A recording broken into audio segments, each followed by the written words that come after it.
Dear sister, would you indulge me in a turn around the room?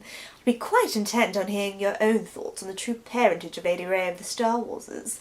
I certainly have my own theories.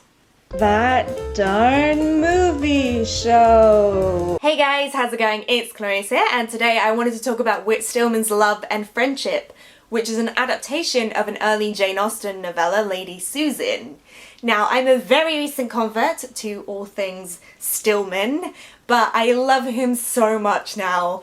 I saw Last Days of Disco like a month ago and then just watched all the rest of his films in the space of a week. I devoured them.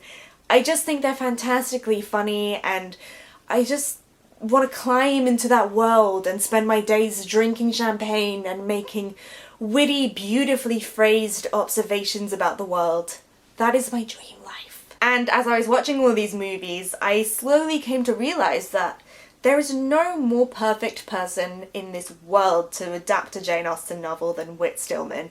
I mean, I feel like maybe he's actually been secretly and covertly adapting Jane Austen novels this entire time. Seriously, each of his films could be a Jane Austen adaptation. Okay, I'll do this quick because I don't want to nerd out on you guys, but Metropolitan is Mansfield Park, Barcelona is Pride and Prejudice, Last Days of Disco is Sense and Sensibility, and Damsels in Distress is Emma.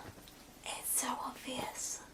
Even in just the tone of his films, like, love has this strange, miraculous convenience to it. The one you're meant to be with always turns out to be someone you've ignored, or someone you've actively hated, or just someone who pops up at the perfect moment. Love has this weird internal logic to it, even more than your average rom-com. And I feel like they also share something in the treatment of characters. I feel like Jane Austen is very indulgent of her characters' bad habits. I'm thinking in comparison to William Thackeray's Vanity Fair, which is a book that I love, but he treats Becky Sharp like the straight up bitch that she is, and she definitely gets her comeuppance in the end. And though none of Jane Austen's heroines are quite like Becky Sharp level of bitchery, I mean, I sometimes feel like Emma can be a little bit of an arrogant shit, and yet she gets this sublimely happy ending. And even Lady Susan, who must be Jane Austen's most manipulative heroine, she ends up, not to spoil anything, with a pretty happy ending. And I feel like Whit Stillman treats his characters in the same way. I mean, they can be so manipulative and selfish, and yet he's so fond of them that you just end up falling in love with all of them. And I like that about Austen and about Stillman.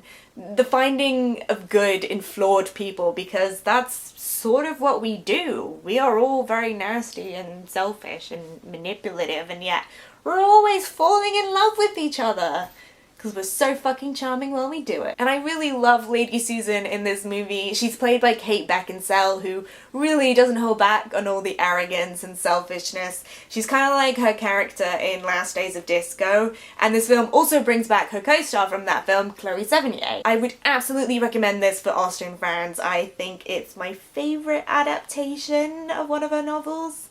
Actually, maybe equal with Clueless. And even if you're not really an Austen fan, I would still recommend it because it's just so funny, and it does such a great job of balancing all that period language with more modern sensibilities. So if you've had a chance to see Love and Friendship, I would love to know what you guys thought. You can let me know by commenting down below, or you can hit me up on Twitter. Details down in the description box. Also, if you enjoyed this video, don't forget to like and subscribe so we can hang out and talk about movies. I'll see you guys soon. Bye!